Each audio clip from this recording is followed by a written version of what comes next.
All right, welcome back, you music makers. I hope you're all doing well. You're doing wonderful. I hope you guys are hitting the woodshed and getting ready. And some of you guys are thinking about doing the solo thing. You're still on the fence. I urge you to get out there and do it, man. We need more music makers.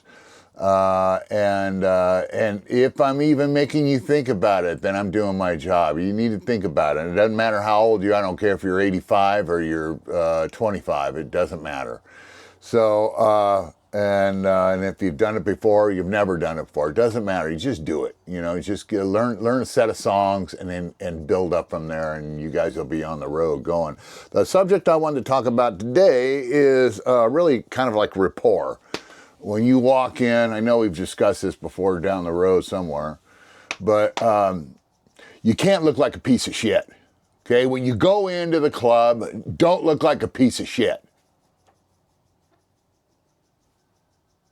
All right, so that's it. I'm done. Thanks for hanging out. Appreciate it. No, I'm teasing you. Listen, rapport is really important. This is actually what I'm not very good at. It's probably because I'm kind of shy. I mean, once I get up there and I break in a song or two, but you know, it's kind of advisable to kind of introduce yourself. I don't ever frickin' do that, but I think you should. Let them know who you are. Let them know how creepy you are. And that you want to vibe the music into their brain and fry their brain out. And so that's how us music makers, you know, make a living, frying people's brains out. Anyways, seriously though, guys, you need to, I'm just guilty of it. I'm not really good at it. I'm kind of shy, you know. Even having this residency that I do every Monday, religiously, I'm there every Monday and building up a great following and some great people in town. And yeah, I'm just kind of shy. So sometimes I'll just get up there and I'll start playing. I don't say a word. I just start playing, and then all of a sudden, after I warm up a song or two and get over the little jitters you get, because I don't care how long you've been in the business, you still get the jitters, the butterflies a little bit in your stomach. You know, when you get out there, you're like,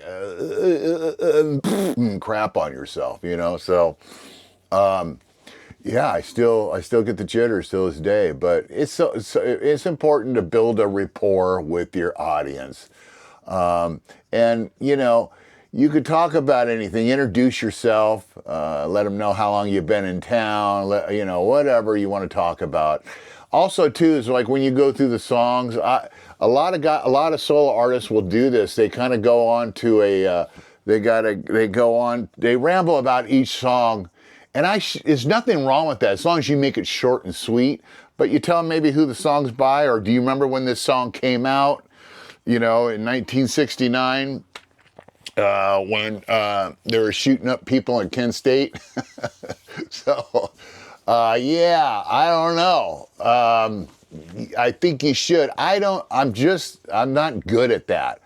But I want to express to you guys it's important because some of you guys might have a gift of doing that, you know, really locking in the audience. Because if you can get the audience's attention with the rapport you build with them, the stuff that you're saying, because you're getting their intention, you're focusing them off their, you know, whoever they're out with or whatever, or table they're sitting at, you're directing that attention towards you before you even start. And so when you start, it's like, okay, now you got them, you know, and it's up to you to keep them, you know, keep their attention. So yeah, that's really important. Let's see, what else did I want to say? Once you get going, you build up that rapport at the beginning of stuff. You start engaging through your sets, through your songs. Start engaging with the audience. What I do is, people probably wonder what I do. What do I do? I kind of say like weird jokes, you know, like stupid, creepy jokes or whatever, or insulting jokes. I don't know. I just how I am. I just do it, and I have fun with it. But it makes people laugh. Like I'll be a smart ass, and I'll do like maybe I'll do a Bob Dylan, like let's say "Knocking on Heaven's Door." You know, it's a popular song of Dylan's, and I'll do that song, and I'll get a nice applause. And yeah, you know, a rock guy. I go, thank you so much. And I go, I wrote that one last night. And they'll laugh, you know, or whatever, and then you'll get some funny responses or big laughs, you know, and then I'll just say, then I usually say, I end it with, and then I woke up. Yeah, so you just joking around, be light with the audience, joke around with them. That's what I do. A lot of people get into storytelling a little bit, short little storytellings about what the song means to them, or if they're doing original, how you wrote the song, because I do throw originals in my set. And sometimes, I don't always, but lately I've been getting requests, hey, we want to hear one of your originals, blah, blah, blah. And so I'll throw in an original, you know, one that I you know, got the lyrics memorized too. So yeah, man, I'm telling you, it's so important to build that rapport with the audience. And I know you guys have been doing it for a while. You guys got it down. You guys got a good smack talk down with the audience, because it really, that's how you grab that, you get their attention.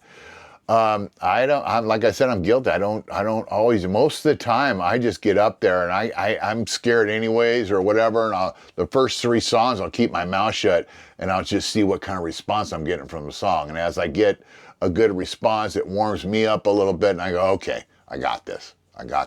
It's all good. I'm telling you guys, even as you guys just starting off, you're going to go through some shit and some butterflies and you're going to get nervous or whatever. But don't worry, it's okay, because us veterans have been doing it for a long time, go through the same shit. It's just part of it. You know, maybe some of you go, oh, I don't get nervous. I just get up there and do my shit. Well, you're fucking lying. There's something inside of you that's going, it's just like, hesitant, or you're not quite sure or whatever. That's part of the butterflies, you know. Well, maybe there's a couple of you that are just like, you don't just, it's your, you know, it's the way your brain fires, you know, you just get out there and you don't give a shit and do it. And hey, you know what, guess what? Sometimes that works. So, yeah. And then, you know, I mean, like you know, I'm not that great of a guitar player. I play like I fell off the back of a truck, right?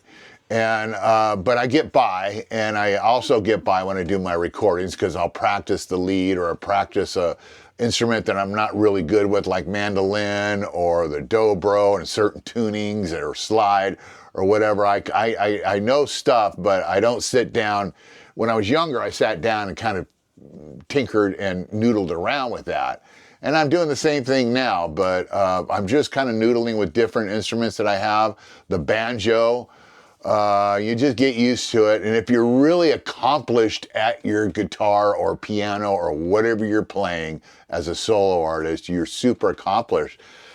Sometimes you don't need to say shit. I mean, you're that freaking good. I mean, people get mesmerized just watching your hands on the piano keys and what you're playing. Or the guitar, you're doing like major friggin' chicken picking or finger picking and stuff like that. And yeah, and I'm lacking in that area. I can finger pick. I'll learn, there's certain types of finger pick that I can do, and then I'll have to practice it for a little bit if I'm working on a song, but I never do my finger picking or really any chicken picking when I do my solo acoustic. Wow. My solo acoustic gigging, I don't really, I don't do that kind of playing. I just strum the guitar. But I do try to find chords that make the song fuller, and I am tuned to half a step down to whatever. So if you're doing a song in the key of an E where I'm singing, well, I'm doing E flat.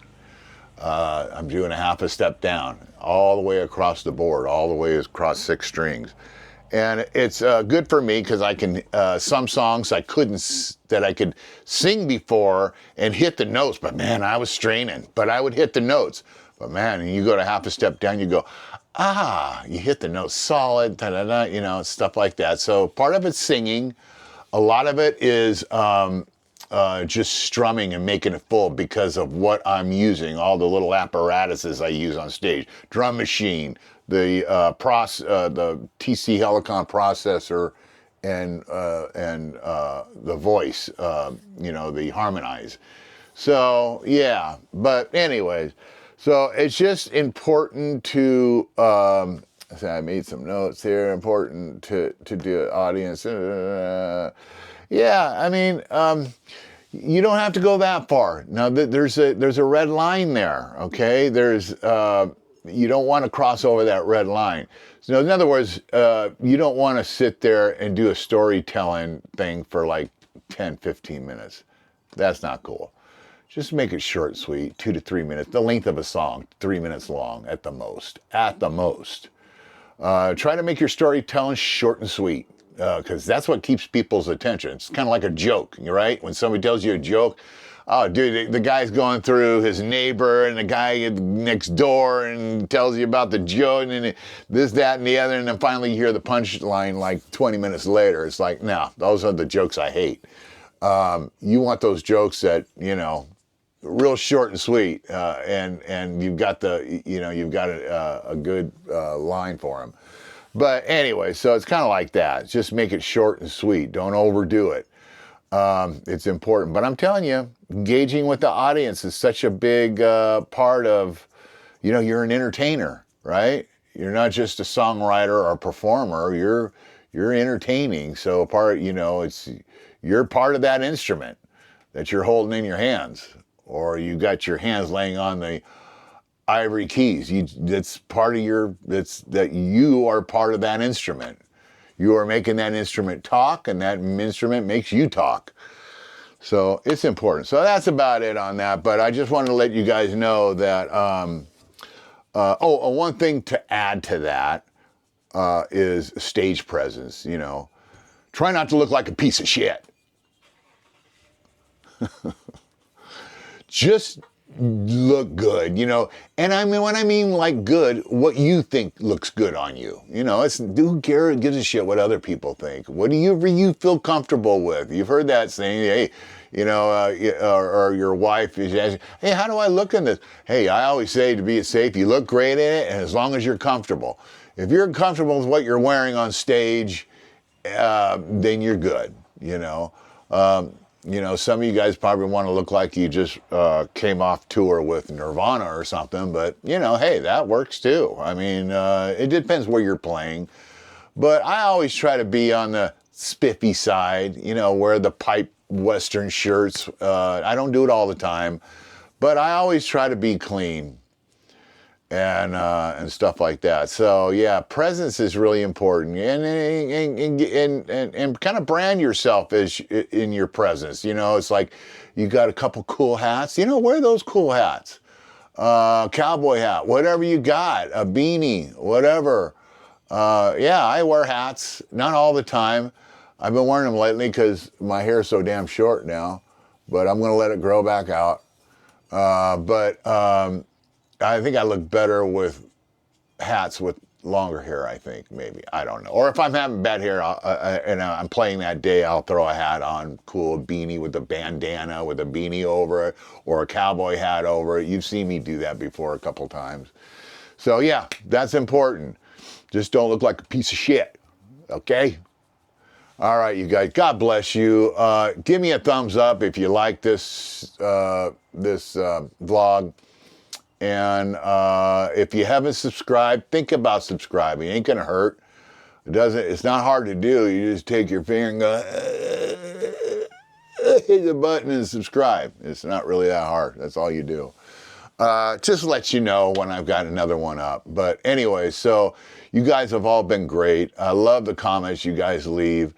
And I love a lot of you guys that are currently playing and keeping me posted all the way to Florida, to across the states, and even in the UK and Australia. All you cats, man. You guys are just rock. You rock. So like I said, I'm just sharing what I know, and it might help you, or it might do completely opposite. It might make you crash. I don't know. But I share with you what I do. But, you know, when you think about it, we're in this business. There is a fine thread. We do have a lot in common. But we, you know, just kind of do it our own way. And that's all you say to that. So thanks for hanging out here for the solo acoustic life. And I appreciate it. Gigging, solo acoustic gigging. I know the name of my channel. And I'll yak at you guys next week. Ciao for now.